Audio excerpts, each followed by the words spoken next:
سلام، سارا هستم از کانال سارامون با پارت دوم معرفی آراگورن و رازهاش در خدمتتونم و میخوام به ادامه سرگذشت آراگورن بپردازم.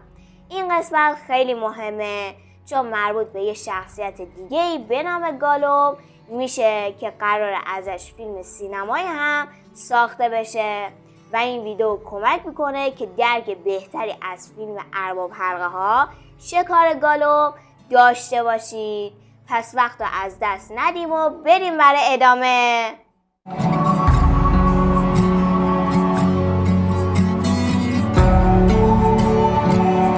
یکی از بزرگترین پیروزی آراگورن تو کتاب بازگشت پادشاه وقتیه که کشتی‌های سیاه رو به دست میاره و از اونا برای رسیدن به میدان نبرد پلنور استفاده میکنه. البته این برای بار اول نبوده، در دوران جوانی هم یک بار دیگه با این دزدای دریایی درگیر شده بود. تو اون دوران آراگورن پس از خدمت کردن به پادشاه روحان راهی جنوب میشه تا گندور رو هم ببینه. اون زمان اسم تورونگیر رو که به معنای عقاب ستارگان هست رو برای خودش انتخاب کرده بود. اون با استفاده از این هویت مخفی وارد گندور میشه و خیلی زود هم به مشاور ارزشمند کارگزار گندور یعنی اکتلیون دوم تبدیل میشه. مردم دریانورد اونبار که بعدها ناوگان کشتی‌های سیاه در اختیار اونا قرار داشت پشت سر هم گندور رو تهدید میکردن. به همین خاطر مشاور جوان یعنی آراگورن به کارگزار پیشنهاد میده که این مشکل رو حل کنه. آراگورن به کمک کارگزار یه ناوگان دریایی کوچیک تشکیل میدن و شبانه کشتی‌های دزدان دریایی رو میسوزونن. البته توی نبرد هم رهبرشون رو میکشه و باعث میشه ارتشش رو نجات بده.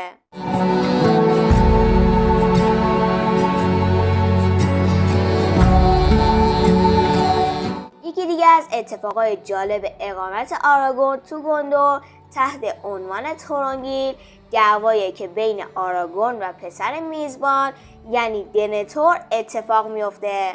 یه جورای اکتلیون هم آراگورن رو به دنتور ترجیح میده، چیزی که بعداً توی پسرای دنتور میبینی یعنی فارامیر و بارومیر. این یکی از مهمترین اختلافاتشونه یعنی حسادت باعثش میشه.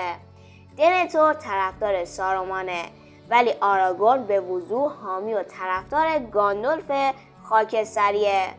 این هم باعث دومین دلیل اختلافاتشونه.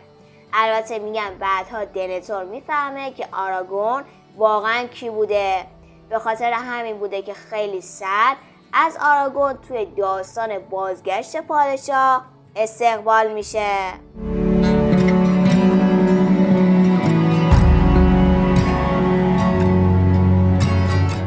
آراگورن بعد از حمله به کشتی دزدهای دریایی مثل یک قهرمان به گندور برمیگرده، اما دیگه به میناس تیرید نمیره.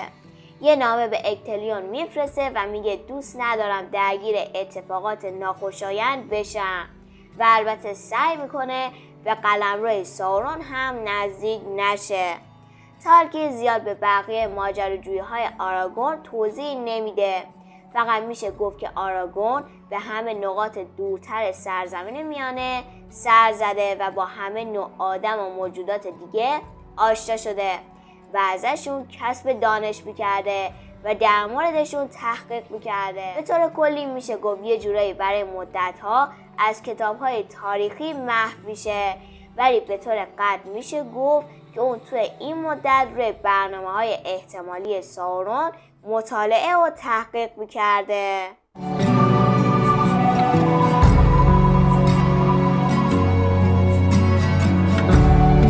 ماجراجویی‌های زیاد آراگورن کنار لوترونین توقف میکنه تا کمی استراحت بکنه و تجدید قوا کنه. تو اون زمان نزدیک 30 سال از اولین باری که این مکان رو ترک کرد میگذشت و اون تقریبا 50 ساله بود. حالا آراگورن بالغ و با تجربه شده بود، هرچند هنوز جوان به نظر میرسید. از شانس خوبش آراگورن درست زمانی به لوترونین میرسه که آرون هم برای دیدن مادر بزرگش گالادریل به اونجا اومده بود که دوباره همدیگر را ملاقات میکنن. حالا آرون هم آراگورن رو یه عاشق بالغ و با تجربه میبینه و اینگونه میشه که این دو این بار به شکلی جدی عاشق هم میشن. وقتی که الرون در مورد عشقشون میشنوه با اکراه به اونا اجازه رسمی کردن اون رو میده، اما در ادامه اعلام میکنه که اونا تنها به شرطی میتونن ازدواج کنن که آراگون ساورون رو شکست داده و عنوان پادشاهی خودش رو پس بگیره. حالا بریم برای مورد بعدی که خیلی مهمه و قرار نقش آراگون تو فیلم بعدی ارباب حلقه ها یعنی شکار گالوم صحبت کنیم. البته قبلش اگر دوست داشتید لطفا کانال رو سابسکرایب کنید و زنگوله رو بزنید و به جمع خانواده ارباب حلقه ایمون بپیوندید.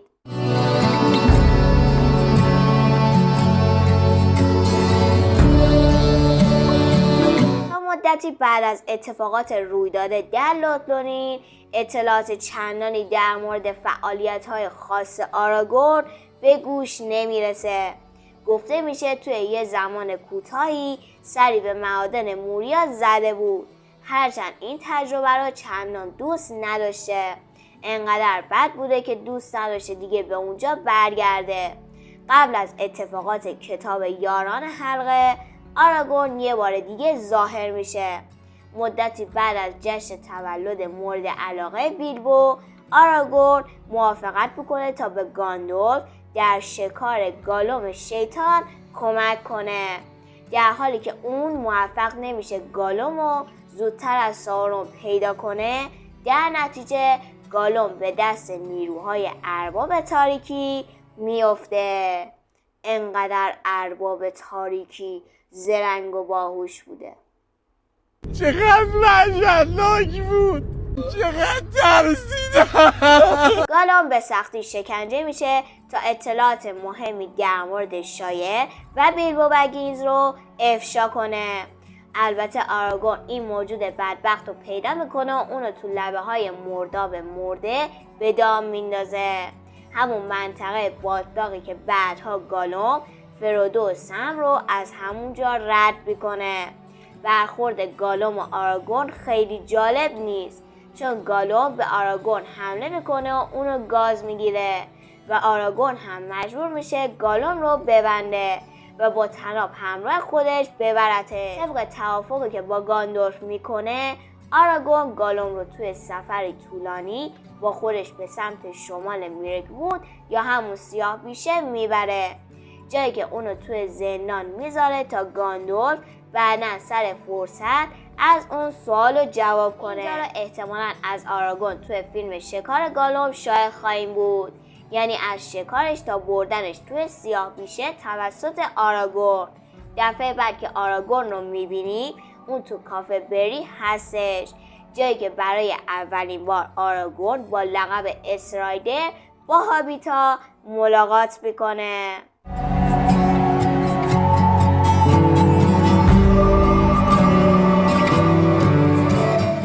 داستان ارباب حلقه میدونیم که آراگورن به پادشاهی میرسه و با آرون ازدواج میکنه.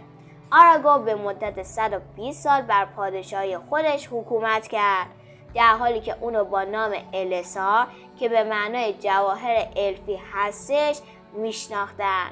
در طول مدت حکومت اون بسیاری از نقاط سرزمین میانه همچون برج اورتانگ بازسازی شد، برجی که زمانی تحت کنترل سارومان سفید بود و بعداً طی نبردی توسط انتها غرق شده بود. و همچنین به فارامیر برادر برومیر لقب شاهزاده ایتیلین رو داد و در کنار اون اتحاد مجدد خودش با پادشاهی روحان رو تایید کرد و شایر رو سرزمینی آزاد اعلام کرد که تحت حمایتش بود. اما آراگورن در سن 210 سالگی دیگه از عمر طولانی خودش خسته و به زندگی بیمیل شده بود. به همین خاطر سرانجام تسلیم مرگ میشه و به کار طولانی و درخشانی که تو مدت فرمانروایی طولانی مدت خودش تو سرزمین میانه انجام داد پایان میده. آرون هم که با قبول زندگی کردن در کنار مردی فانی جاودانگی خودش رو از دست داده بود، 1 سال بعد از اندوه مرگ عزیز از دست رفتهش میمیره. اما بعد از مرگشون پسر اونا پادشاهی قلمرو متحد رو بر عهده میگیره. بدین ترتیب دفتر زندگی یکی از تاثیرگذارترین شخصیت‌های دنیای پر رمز و راز خلق شده تالکین بسته میشه. در کل تو فیلم ها و حتی سریال ها به طور کامل نمیشه به یه شخصیت پرداخت. به خاطر همینه که کتاب خیلی مهمتر از فیلم ها و سریال هاست. دقیقا توی فیلم های ارباب حلقه ها هم همینطوره.